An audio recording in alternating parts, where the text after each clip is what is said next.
So today I'm walking around in an area of Columbus formerly known as Das Alte Südende, so the Old South End, which is today called German Village. It's one of the more historic looking areas of the city. They kept a lot of the cobblestone streets and sidewalks, which I'm going to show you guys today. Makes it a huge pain to drive around here. The drive-in is super bumpy. You can't even really go 25 without completely screwing up your car. But it's a very pretty area of the city, and a very, like I said, historic one. So I'm going to sort of look around here, show you guys some of the sights. All right, so probably one of the most recognizable features of German Village is this big park called Schiller Park. I don't exactly know why it's called Schiller Park. I'm hoping to find some sort of plaque that's going to clarify that, but it's got some nice outdoor recreation areas. So you see tennis. I know there's basketball courts around here somewhere. Though right now I bet the hoops are covered up because you're not supposed to be playing basketball. There's a big hill over there that a lot of kids play on. So we're walking towards now a stage rather, where a theater company puts on Shakespeare in the park. So one of the parts of the art scene is based here. And yeah, here we go. So here's the stage.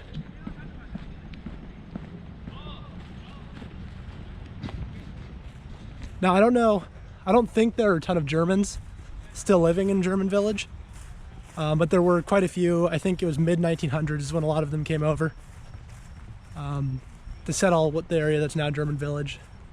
And it's also why the area bordering this is called the Brewery District. There were a lot of independent breweries there that sadly have since shut down due to the abolition in the 1920s. A lot of smaller breweries did not survive that. So here's a statue. It says erected by the German Americans of Columbus in 1891, so pretty old stuff.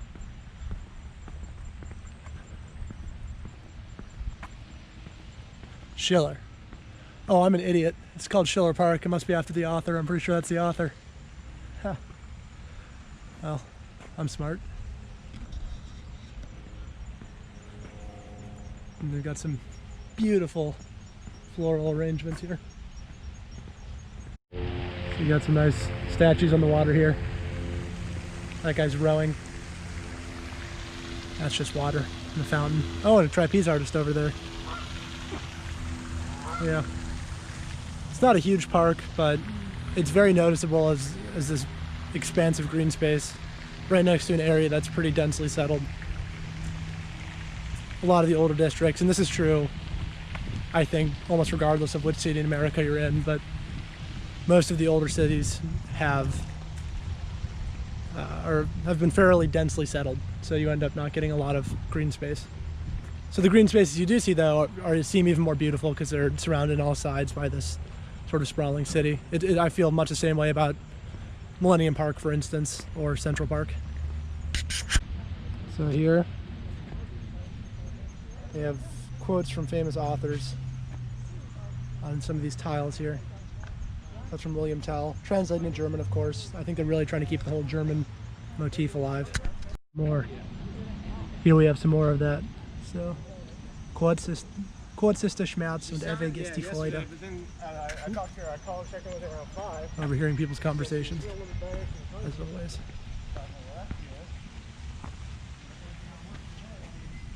Auf der Dummheit kämpfen Gottes selbst vergebens. There you have it. So very inspirational stuff. So here we have another trapeze artist statue. And I'm honestly beginning to wonder if there's just a big part of the city's history that I do not know that has to do with circuses, because I did not know there was any tradition of that, but it seems to be a lot of trapeze artists for there not to be any story behind. And then this is the whole building motif or theme is brick houses that have a very old look to them. Most of them are very old. And I don't know if there's an actual building ordinance in place that requires that any new builds follow in that same pattern. I imagine there is, just because it's, I mean, really remarkable how every house follows some version of this style. So how committed are we to the German theme? A beer garden with Fraktur font. So pretty committed. Another sign up here for Planck's Beer Garden.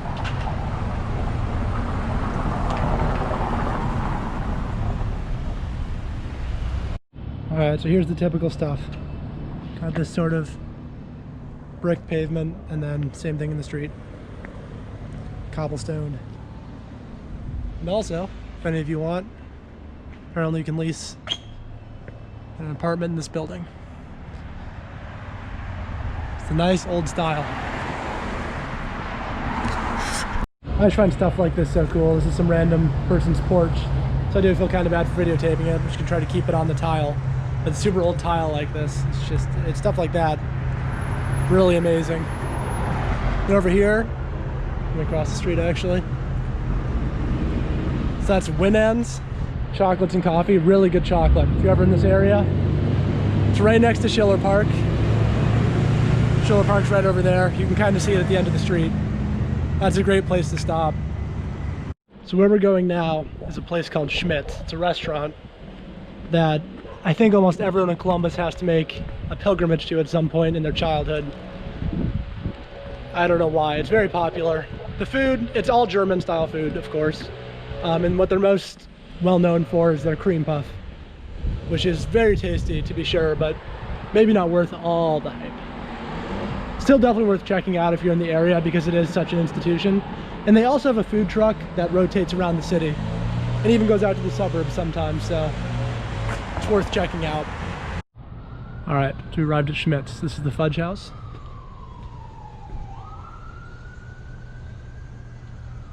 You can see I have the German flag here, Schwarz-Rot-Gelb, and then we're sort of in Oktoberfest season, so they have all the Bavarian Oktoberfest flags out. So Bavarian, of course, is that blue and white, and then it says Oktoberfest. And this is Schmidt's itself, sausage house, spelled the German way. I just keep bringing up the German past because it keeps popping up in weird places. Schmidthof. Hof, of course, a German word.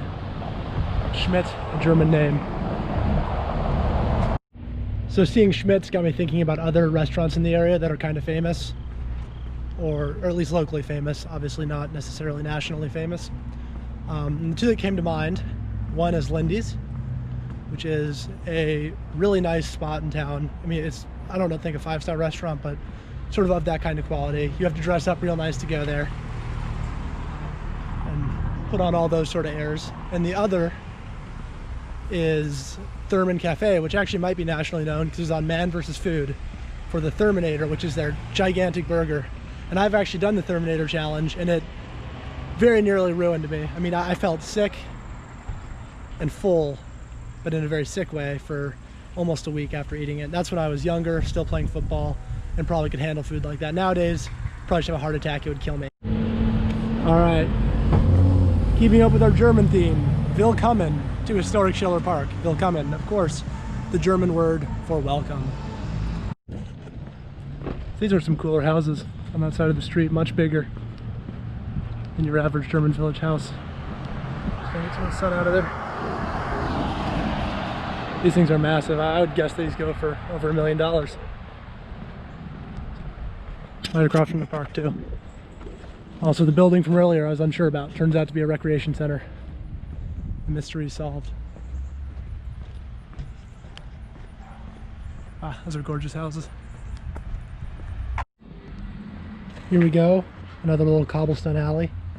And I know a lot of the Europeans, or if there are any watching this, are probably thinking to themselves, Sam, why do you care about cobblestone alleys? We have those everywhere. Well, in America, we do not have quite as many in our big cities. Almost everything's paved because, frankly, paved streets are much nicer to drive on. However, you do lose a lot of the charm.